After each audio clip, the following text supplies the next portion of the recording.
Welcome healthcare providers to our video about telehealth tips and best practices. What is telehealth? Telehealth allows you to provide patient care over a secured platform via video sessions, direct messaging, or a combination of the two. Since there is direct interaction between the provider and patient, the level of care should be the same as during an in-person visit. We'll look at a number of elements that may impact the quality of a telehealth session, including the environment in which you conduct the session, your appearance, use of equipment, session preparation, patient interaction, and session conclusion.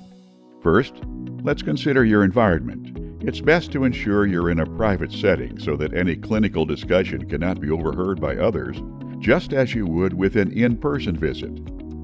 Noise outside of the telehealth session can be distracting for both you and the patient. If you're conducting a session in a noisy area, use a noise-canceling headset. If you're in an area where interruption is possible, put a sign on the door letting others know not to disturb you. For video sessions, keep the environment within the patient's view simple and professional. That means no clutter around you. You could opt for a few items such as a bookshelf or plant, but make sure it is neat and appropriate. How is your lighting? When using video for a telehealth session, your area should be well lit. Avoid lighting from behind you or to the side, as this will cause your image to be shadowy and dark. It is best to have the source of light, such as a window or lamp, directly in front of you. Your appearance is another important component in a video session. Remember, we're treating virtual visits the same as in person, so you should always look professional. Avoid busy clothing and big jewelry. If you wear glasses, check for glare. And of course, you should never drink, eat, or chew gum during a session. All of these elements can be distracting for the patient and result in a negative telehealth experience. To optimize the session, proper use of the technical equipment is necessary. To begin, make sure your device is fully charged or plugged in. If you're using a mobile device for a video visit, put it on a stand like a tripod to hold the device stable. Never move or walk around with the mobile device in your hand. The camera should be at eye level directly in front of you. To do this, you may have to boost the camera up or tilt the computer screen. Always have your face centered on the screen. Be prepared for the telehealth session. Before one begins, test your connection to the platform. Log in early to ensure the internet, microphone, and video are all working properly. If you plan to use items such as a whiteboard, make sure it works well and there isn't a glare so the patient can see what you write. Become familiar with all software programs used for telehealth, such as video conferencing and electronic medical record platforms.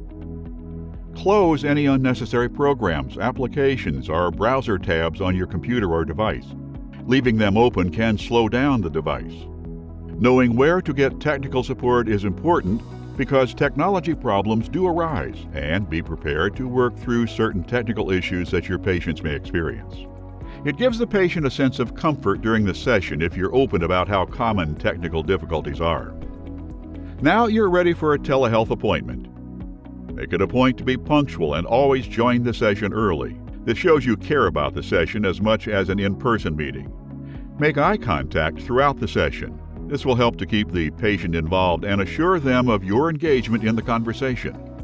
Keep in mind that all HIPAA rules still apply and encourage patients to join the session in a private place. Remind them to avoid the hair salon, grocery store, or other public place so others can't hear your conversation. At the start of each session, ask the patient if they can see and hear you well. Introduce yourself and state the purpose of the appointment. Then have the patient introduce themselves and verify their identity. You may also want to confirm the patient's current location in case an emergency occurs during the session. Finally, ask the patient if anyone else is in the room and out of the camera's view, but will be part of the conversation. During the telehealth session, talk in a normal voice and don't shout. Be aware that technology can impact communication and cause audio lags. Make sure you slow down your speech and include plenty of pauses. Narrate your movements. For example, if you're typing to make notes, let the patient know. This demonstrates that you're fully focused on them and the care you're giving, improving the quality of the session. When ending the telehealth session, summarize any recommendations discussed. Make sure the patient knows who to contact for additional questions and further scheduling. As a follow-up, provide documentation for your and the patient's records. Patient satisfaction is important, so ask for feedback to maximize future session success. Once the telehealth session has ended, make sure you're completely logged out for security purposes. Thank you for watching. For more information on telehealth best practices, please visit sthcs.org. This video was created by the staff of Southern Tier Healthcare System in collaboration with Clarity Wellness, CARES, Seneca Health, ACASA, and the help of Catch a Fire and its volunteers. All illustrations courtesy of FreePix.